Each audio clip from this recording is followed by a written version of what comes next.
Welcome to the XO Marriage Podcast, brought to you by Marriage Today. Hey, this podcast is an inside look at all things XO and is dedicated to helping you thrive in life and in love.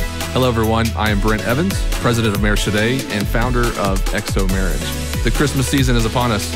I love this time of year, and I get together with my family and we watch our favorite Christmas movies, Home Alone, Elf, all those. And I personally watch my favorite Christmas movie every year by myself, Die Hard. So it's a good time of year to enjoy all things Christmas. But we have a special episode coming up of the XO podcast. During one of our recent XO events, I sat down with Stephen and Celeste Wilson. You may not know Stephen and Celeste, but they are the founders of G3 Prison Ministries. And this is a ministry that Marriage Today partners with. We discussed Stephen's incredible story about how he was in prison, was released, and then started G3 to go back inside the prison to help inmates overcome their struggles and to find a relationship with Christ, but also to build a stronger marriage.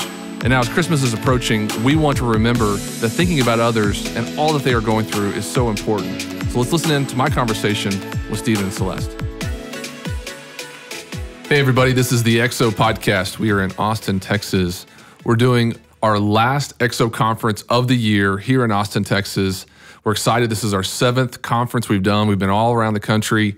We're here at Celebration Church. We're just north of Austin in Georgetown. We're having a really good time, but we have a great podcast for you. This episode is going to talk about something you might not hear about a lot, and that is about marriages that affect prisoners. So we have a population that is incarcerated, and they live behind big walls, and they don't get to have access to their spouses all the time.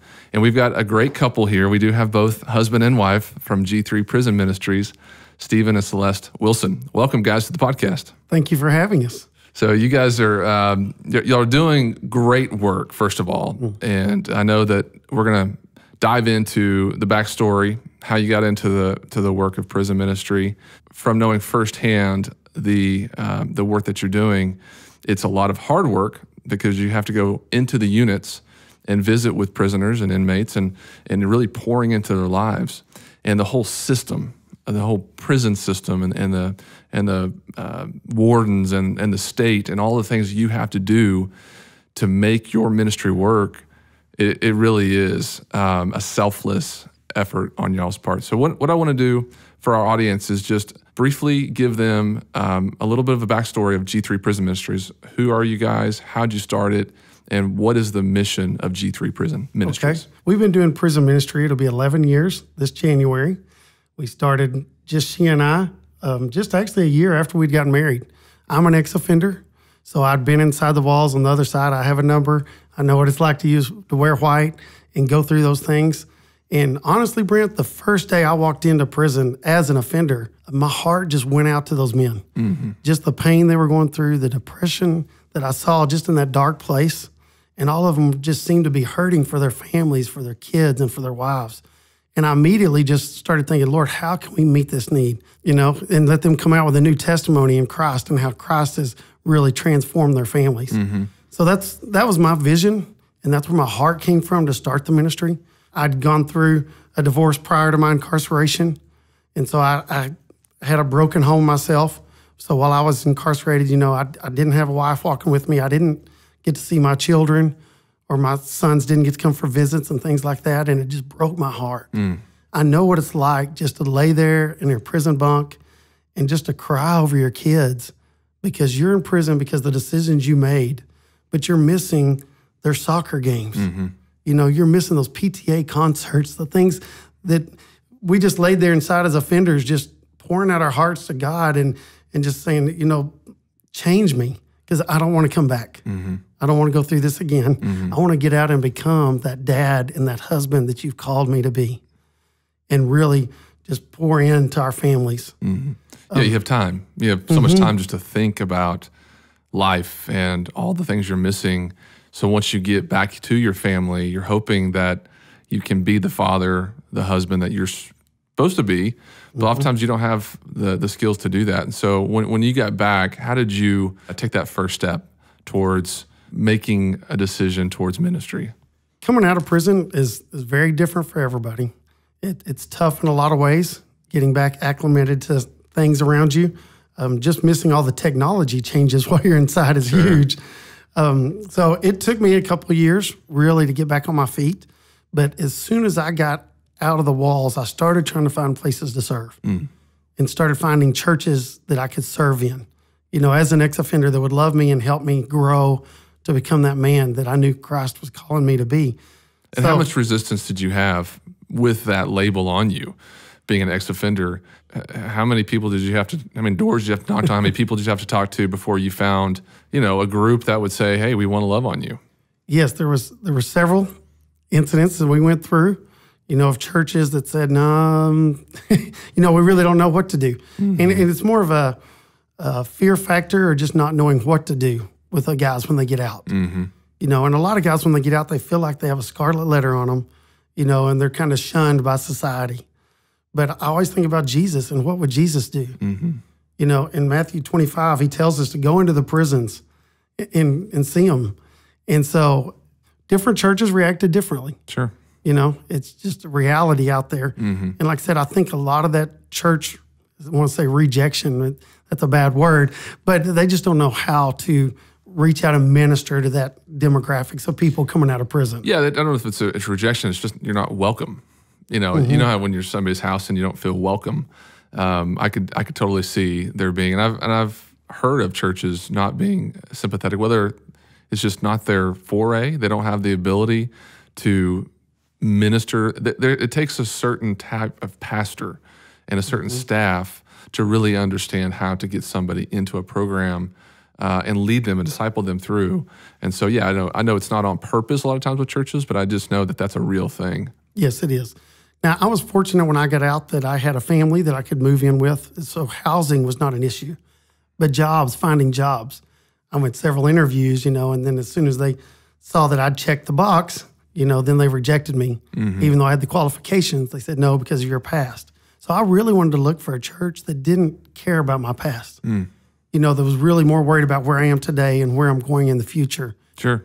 Celeste, how did you meet Stephen? I met him through church. We laughed because we were the only two single people in our Sunday school class. So he says I didn't have a chance. But we joined the church that he was members of before, while he was in. And so me and my family went with friends there. Right when he got out, I guess, then my husband was diagnosed with cancer.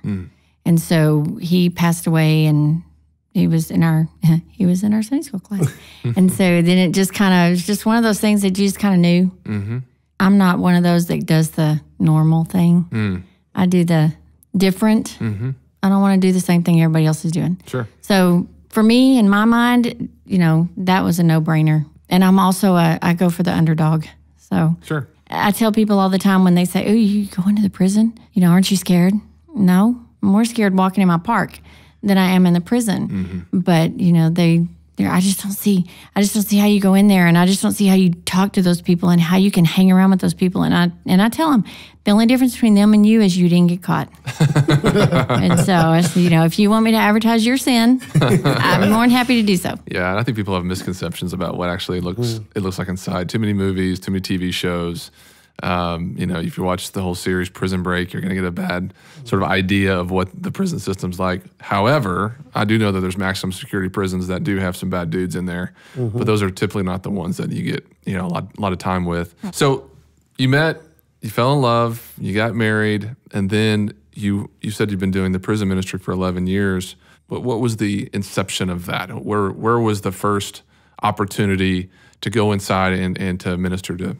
What really attracted me to Celeste when we first started dating was her heart for missions and evangelism. And so we discussed that. As an ex-offender coming out, before I wanted to start dating her, I wanted to be very open and transparent about my background and things in my past. So we spent the first several days or week or so actually just on the phone, just talking, and sharing our testimonies with each other about what God's doing in our lives and where we see that in the future. And I loved the way she said she'd always felt like she was called to the missions, but she didn't really want to go to a third world country, and rough it out there in the middle of wherever. And so I told her, it's easy to do missions. We don't have to go overseas and like that. We can go across the street to our neighbor, next door, down the street, wherever we are. And prison ministry, that prison was my mission field. And so I love the fact that she challenged me and really pushed me towards that. We got married, and we'd been married just 2 or 3 months. And she was very adamant about, okay, you told me God's called you to this. When are we going to do it? Get after it. And so I said, okay, let's get started. It's time. And so we went to training together, actually. And I took her back to do our first training with the state at the unit where I was incarcerated, because I wanted my ministry to start where God had first called me to prisons. I wanted to begin our ministry there. That unit was where I was baptized, where I was a part of the chaplaincy program there at that unit. So I really wanted to begin our ministry there at that unit. And I had a close relationship with the chaplain still from when I had been incarcerated there. So we just called him up one day, basically. And I just said, okay, chaplain, I'm ready to start my ministry. Can we start at your unit? So he said, yes, come on. What are you going to do? And then we're like, okay, well, what are we going to do? But Celeste has a beautiful voice. She sings on our praise and worship team and always been in choir. And so we said, okay, let's go, let you sing, and then I'll bring a word and testimony and scripture afterwards. So that's why we started that first unit, the unit I was incarcerated in. We went back to. Wow. Great. Kicked it off there. She sang a few songs, and I kind of did the doo-wahs behind her, Did you have a tambourine? No, okay. I did not take the tambourine in, no. But we did that, and then I got up and shared a testimony and just encouraged those men there. And when we walked out, we said, this is it, God. Take us from here and let's go with it. And we did that for a couple of years, just going into different prisons here in the state, just doing that together. And then we started taking friends with us. We said, we don't need to have all this fun by ourselves. Let's start taking friends with us. So other friends of ours that maybe they knew somebody that was incarcerated or dealt with the prison population some way. Because, statistics say 1/3 of the population is dealing with incarceration. So we thought, a lot of our friends have, cousins that are incarcerated or an uncle or maybe a brother. Let's get them joining the ministry and going in with us. So we started taking in different couples like that with us to that same unit. And we'd let them get up and share a testimony or read scripture. And every time we left it, the unit, they were just like, okay, when are we coming back? Can we do this all the time? Can we do this next week? When can you get a schedule in? Because it was just opened their heart to a different demographic that they weren't used to really ministering to. But it just showed them the need for outreach and getting out of the pew of their church and getting out and serving. Where did the name G3 come from? The G3 started very early. We joke about it because it started out one way, and I kind of twisted it a little. Celeste actually came up with the name herself, and it was initially it was called Grafted by God's Grace, and we just really talked about how we're grafted into the family of God by His grace.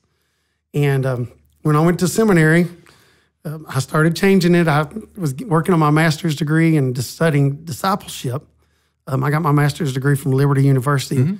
And while I was studying discipleship, I started thinking about just the process of discipleship. And that was my heart when I was inside. I would see ministries come to the prisons and come do, a weekend thing or a one-night deal, but then we never saw them again. We never got to develop that relationship with us, and they never really got to disciple us or really teach us how to walk this walk they were telling us about. So practically, what does that look like? Because I know some of the ministries you're talking about that come in, they do big services and they go out. And does it create an energy that just evaporates almost instantly? So the guys are kind of going back to, we need something in our lives that's giving us purpose. Or does that last long enough? What I'm saying? What does that practically look like? I like to describe it kind of as the old youth camp high. You go to camp for a week, you come home for a week and you're very excited, but then all of a sudden, you start doing life, things get going on, and it just falls back. And that's kind of the way it was in the prison. So I wanted our ministry to be different, where we were actually going in and discipling those men. So G3 actually stands for giving, growing, and guiding. It's good. It's a 3-step discipleship process. So we want to teach guys how to give the love of Christ. We want to show them how to grow to become like Christ and guide them on leading others to Christ. And so that's where it came from. And we actually also use that for our volunteers. We have 3 levels of volunteers that come in and serve with us. Level 1 is the giving one. give and serve those men and work with them and just love on them. If they want to move and start doing more, then we move them to the next level, the grow level. So then they start coming in on a weekly basis and really teaching those men and helping disciple them. Then the last level is guiding, and that's guiding and mentoring. Our volunteers can come in and mentor a man one-on-one and sit down with him and really mentor him about his reentry program and what he's going to do when he gets out. It's good. We're doing the EXO conference this weekend in Austin, and I need Stephen to, he's going to be talking about the prison ministry to all the audience, and his voice is going out. Don't lose it. I'm good. Just more water. Water and coffee will be okay. Okay, so we got connected because of marriage. And I know Marriage on the Rock, my dad did Marriage on the Rock 25 years ago.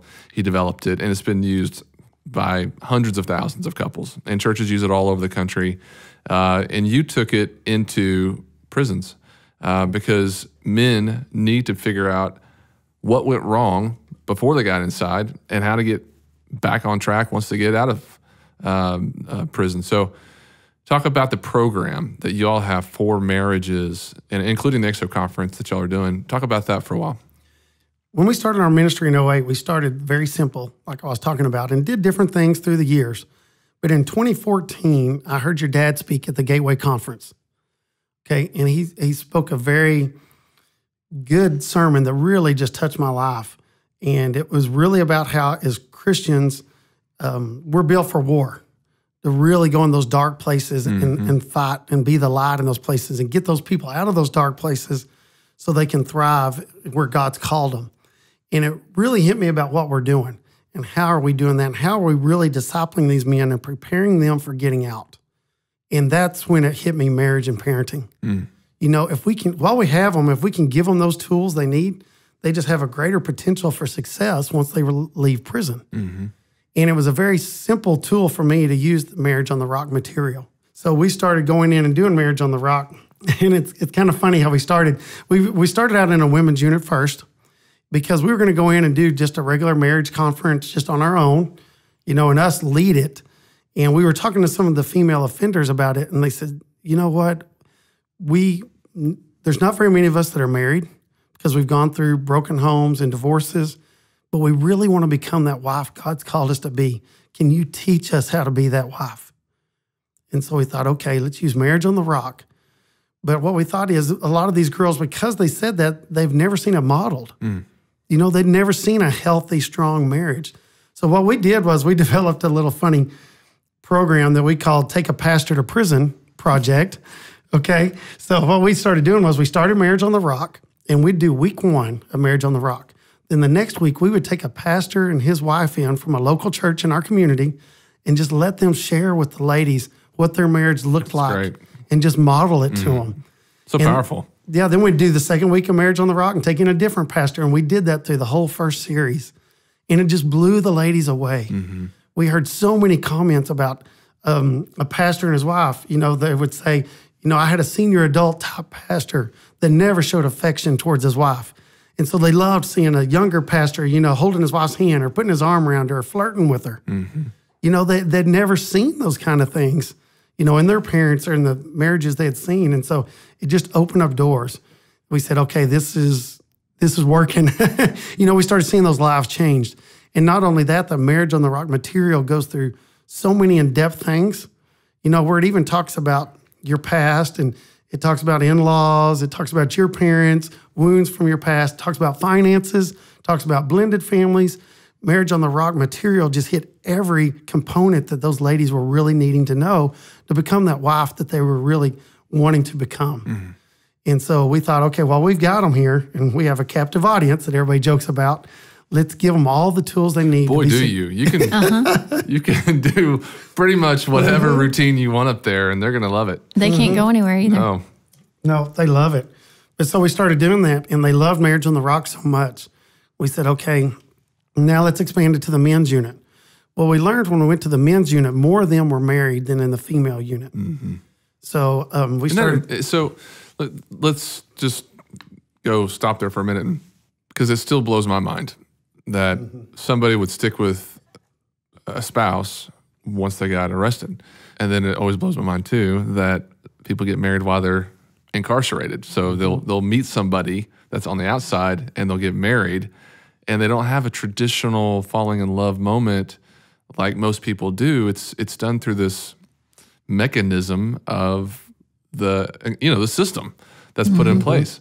And so explain to everyone listening really the nuts and bolts of how people have relationships before, during, and after prison, and why do spouses stick around? Ooh, that's a good one. You want to answer, Celeste? Well, I can't answer, but we've had this conversation before in the car because I told him, I said, I know that I'm supposed to stay married till death do you part, but I don't think I could do that. And I tell the ladies a lot too when I'm in there, I'm like, tell the husbands, you've got a really good wife here, a great wife. If she's going to stick with you through this, then you better treat her well. Yeah. And because I don't think I could do it. I don't think that, I'm probably the only guy that would, if I was incarcerated, would think that my wife would be open on the market too. I mean, guys would be flirting with her, and she would be tempted, and you can't do anything about it. You're stuck inside the prisons. And so the sense of intimacy, trust, all of that, it just shocks me how many people stick with their spouse whenever they get arrested, and they're and sometimes for 15, 20 years plus.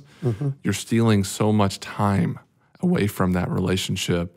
It almost seems like it died for that period of time. But you're saying you're seeing more and more couples not just making it through, but actually getting better through that process. And so real quick, let's just go through. You guys right now are taking Marriage on the Rock into prisons, doing the Marriage on the Rock series. And at the end, you're actually bringing spouses in and doing an EXO conference within that. So talk about this year, 2018, what's happened with that program?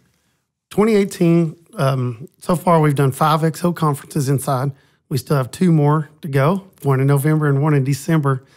And we've just seen lots of miracles inside, just marriages being healed. What we do is we bring the wives in for the day. And like I said, there's a lot of background stuff that we have to do going in, and a lot of logistical things that we have to take care of to do these inside. But we bring the wives in for all day Saturday, okay? And we take in volunteer groups with us to come in and serve. So we bring in local churches that want to come in and serve and be a part of that to help out. And we go in and we show the exact EXO conference that you guys did back in February. We take that in and we do 6 sessions through that. And what we do is we stop in between the sessions and have breaks. You and Celeste moderate it, and you guys do kind of fill in the gaps. Yes, we MC it and fill in the gaps. Now, we do some special things that aren't normally done in the EXO. Like after session 1, well, actually during Marriage on the Rock, we teach those men how to pray over their wives, how to bless their wives, how to speak life over their wives. So great. So after session 1 inside, we stop and we have the guys we put some worship music on and have some quiet time. And we have all these men sit down and pray over their wives. And that's a very emotional time, because for most of them, it's the first time they've ever sat down and prayed over their wife and spoke those words of life over their marriage and really lifted up their marriage to God and asked Him to take it to a new level. And we just love seeing the tears. They're just pouring down the wives' face as their husbands just sit there and pour out their hearts to God and just thank God for them. And we also do a renewing of the vows during the day too, just like y'all do here. But what we do prior to it is I have the guys write new vows to their wives and present those to their wives at the conference. Yeah, that's great. So that's a good idea. So when your dad gets to the part of the renewing the vows part, we actually hit pause on the DVD. And I tell the guys, basically, now, guys, it's your turn. Y'all know what's up next. You should mention that tomorrow. That's pretty good.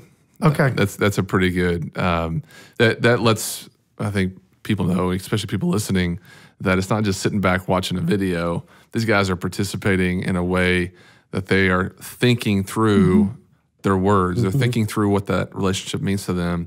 And for a wife, I just know that her hearing her husband say something that's in his mind, on his heart, I mean, that's gold for her. Yes, it really is. And the guys surprise their wives with this. They don't know it's coming. They don't know their husband's been preparing this. And we'll have guys get down on a knee or just take them by the hand or just hold them close and recite their vows to them. And there's no conjugals. We talked about this. There's not at all. They're doing it because there's no payoff. They can just. So, exactly. What I want to do is for our audience, how do they connect with your ministry? And also, I would encourage everyone out there listening, if you're on the sidelines and you're looking to get involved, you want to participate, because I feel the same way. I mean, it says, you fed me whenever I was hungry. You clothed me whenever I was, without clothes. You visited me in prison. Most people, they don't ever take that time to go. It does scare them a little bit, I think, to think about going to a prison. But you can, if you're a believer out there and you have a heart to be Christ-like to those who really have nothing to give back. It's like widows and orphans. You do something for a widow and orphan, they have nothing to give you back. Prisoners are the same way. If you go inside a prison and you do ministry there, it's a one-way thing. They're not going to be able to, pass the bucket and give you something. You're just pouring into people, and it's such a selfless act of love and ministry. And so there may be some people out there that want to volunteer and want to be part of y'all's team. So give them everything they need. Maybe Celeste should speak a little bit more, because Stephen's voice needs to be saved for tomorrow. Saved for tomorrow. I can talk tomorrow too. The best way to get a hold of us is email us. And they can email info@g3pm.org. info@g3pm.org. There you .org. go. Yes. Okay, good. That's the best way. And you can just say what you're interested in or what you want. And obviously your website's the same URL, g3pm.org? Yes. Okay. And I would encourage you, if you have a heart and passion for prison ministry, especially those listening who are passionate about marriages as well, they are a 501c3. They have a nonprofit. So if you want to give to a good cause, I would encourage you to go to their website and make a donation, but also to consider volunteering. Good. This has been fun. Yeah. Thank you. I know this is rudimentary for you guys. You live and breathe it all the time. But for a lot of us listening out there, they have really no awareness of what actually happens within prisons. And I think it'll make somebody's heart happy to know that when people come out of prisons, there's an opportunity for them to be better than when they went in, especially related to marriage and building a healthy family, because we do not want children to see their parents go through divorce. Right. Thanks so much. And we don't have an age limit either, volunteers going in. They have to be 18. Okay. But I took my 80-year-old aunt in with me, so she went and volunteered. She had a blast. From 18 to 80, Yep. You're welcome to join. All right, everybody, this is the XO Podcast. We love talking to you every so often. I know we were doing these weekly, but we're doing these about monthly now, and we're enjoying talking to you about marriage and everything that's going on in Marriage Today, at XO conferences, and all the guests and people that are part of the programs. We're just so encouraged by what's happening out there, and we hope that it encourages you as well. See you next time. Thanks so much for listening. Subscribe. Tell your friends about it. See you next time.